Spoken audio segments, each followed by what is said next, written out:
ये कहानी एक ऐसे योद्धा के बारे में जिसे लोग दानवीर कर्ण के नाम से जानते हैं। महाभारत को दूरदर्शन पर एक श्रृंखला से लेकर एनिमेटेड श्रृंखला तक विभिन्न रूपों में प्रदर्शित किया गया है और इसने कई अन्य साहित्यिक कृतियों को भी प्रेरित किया है। महाभारत का युद्ध दो कुलों के संघर्ष के इर्द गिर्द घूमता है, जो कि पांडव और कौरव है। कर्ण पांडवों में सबसे बड़े थे और इस बात का पता सिर्फ माता कुंती को ही था। कर्ण कुंती का पुत्र था, लेकिन उसने कौरव का साथ दिया और अपने ही सगे भाइयों के खिलाफ लड़ाई लड़ी। आखिर कर्ण का जन्म कैसे हुआ? आखिर कर्ण किस प्रकार से जन्मे? कर्ण को अपने जन्म के समय कुंती से क्यों अलग होना पड़ा? तो चलिए दोस्तों जानते हैं इस वीडियो के माध्यम से। नमस्कार दोस्तों, मैं हूं प्रदीप और स्वागत है आप सभी का महाज्ञान यूट्यूब चैनल में। वीडियो को शुरू करने से पहले एक बार कमेंट बॉक्स में जय श्री कृष्ण लिखना मत भूलिएगा। कर्ण पांडवों में सबसे बड़े थे और इस बात का पता सिर्फ माता कुंती को ही था। कर्ण का जन्म कुंती के विवाह से पहले ही हो गया था, इसलिए लज्जा के डर से कुंती ने कर्ण को छोड़ दिया था। लेकिन कर्ण का जन्म कुंती के विवाह से पहले कैसे हो गया, इसके पीछे भी एक कहानी है। बात उस समय की है जब कुंती का विवाह नहीं हुआ था और वह सिर्फ राजकुमारी थी। उसी दौरान ऋषि दुर्वासा पूरे 1 वर्ष के लिए राजकुमारी कुंती के पिता के महल में अतिथि के रूप में ठहरे। कुंती ने 1 वर्ष तक उनकी खूब सेवा की। राजकुमारी की सेवा से ऋषि दुर्वासा प्रसन्न हो गए और उन्होंने कुंती को वरदान दिया कि वो किसी भी देवता को बुलाकर उनसे संतान की प्राप्ति कर सकती है। एक दिन कुंती के मन में आया कि क्यों ना वह वरदान की परीक्षा की जाए। उसकी जिज्ञासा और संदेह ने उसे एक बार मंत्र का प्रयास करने के लिए मजबूर किया और उसे सूर्य देवता सूर्य की याद आई। सूर्य उनके सामने अपने दिव्य और शुद्ध रूप में प्रकट हुए। मंत्र को इतनी अच्छी तरह से काम करता देख कुंती हैरान रह गई। जब सूर्य देव कुंती के समक्ष प्रकट हुए तो उन्होंने कुंती से कहा, हे कुंती, मांगो क्या मांगती हो। तब कुंती कहती है कि मैं तो कुछ मांगना नहीं चाहती थी, मैं तो बस देखना चाहती थी कि यह मंत्र काम करता है कि नहीं। तब सूर्यदेव कहते हैं कि मैं आपके सामने उपस्थित हुआ हूँ और मुझे वरदान देना ही पड़ेगा, अन्यथा इससे आपकी जिंदगी पर बहुत बड़ा कष्ट उत्पन्न हो सकता है।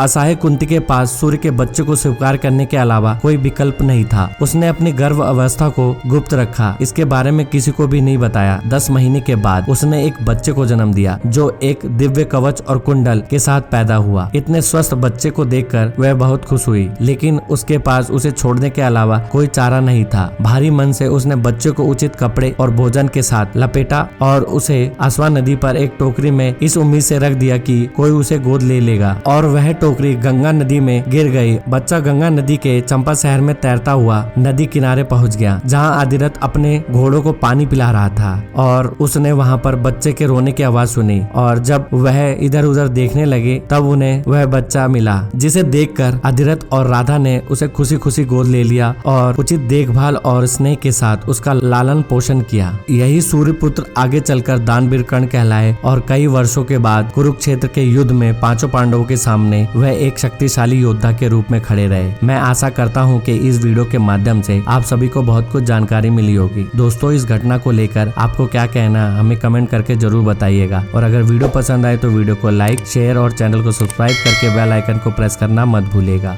जल्दी मिलते एक नई वीडियो के साथ, तब तक के लिए बाय, टेक केयर।